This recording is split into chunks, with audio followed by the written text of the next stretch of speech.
యాదాద్రి భువనగిరి జిల్లా గుండాల మండలం సీతారాంపుర గ్రామాలలో 1995 బ్యాచ్కు చెందిన విద్యార్థులు చదువుకున్న తర్వాత 30 ఏళ్లకు కూడా స్నేహబంధం చెక్కు చెదరకుండా నిలబడిందని నిరూపిస్తూ 1995 బ్యాచ్ విద్యార్థులు మానవత్వాన్ని చాటుకున్నారు.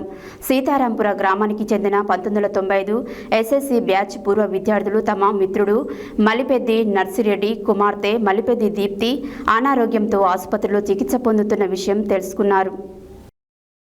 యాదాద్రి భువనగిరి జిల్లా గోండెల మండలం సీతారాంపురం గ్రామంలో 1995 బ్యాచ్కు చెందిన విద్యార్థులు చదువుతున్న తర్వాత 30 ఏళ్లకు స్నేహబంధం చెక్కు చెదరకుండా నిలబడిందని నిరూపిస్తూ 1995 బ్యాచ్ విద్యార్థులు మానవత్వాన్ని చాటుకున్నారు.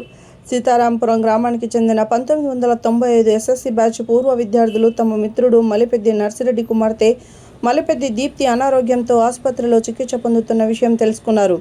మిత్రులు 50,000 రూపాయల ఆర్థిక సహాయం అందజేశారు. మరిపడిగ గ్రామానికి చెందిన ఇంద్రాల నరసయ్య అకాల మరణం చెందడంతో ఆర్థిక సహాయం అందించి మిత్రులు గుండు శ్రీనివాస్, అనంతుల శేఖర్, అనంతుల కొమరయ్య, వడ్లగుంట సోమన్న, నరసయ్య, నర్సిరెడ్డి, ఉపేందర్, శ్రీనివాస్, రాజారత్నం మిత్రులు అందజేశారు.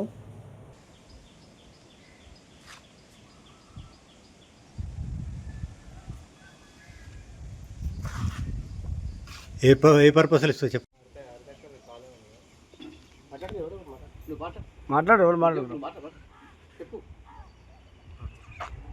94-95 బ్యాచ్ మా యొక్క ఫ్రెండ్స్ అందరం కలిసి మా ఫ్రెండ్ మా స్నేహితుడు చిరకాల మిత్రుడు ఇంద్రాల నరసయ్య గారు అకాల మరణం సందర్భంగా వాళ్ళ కుటుంబానికి మేము తోచినంత ఆర్థిక సాయం చేయడానికి ఈరోజు అందరం ముందుకు వచ్చాము. ఈరోజు 94-95 బ్యాచ్ నర్సిరెడ్డి వాళ్ళ కూతురు ఆరోగ్యం బాగాలేనందువలన వారి కుటుంబానికి మాకు తోచినంత సాయం ఆర్థిక సాయం చేయడం మా క్లాస్మేట్స్ అందరం కలిసి చేయడం జరుగుతుంది. అవసరం లేదు.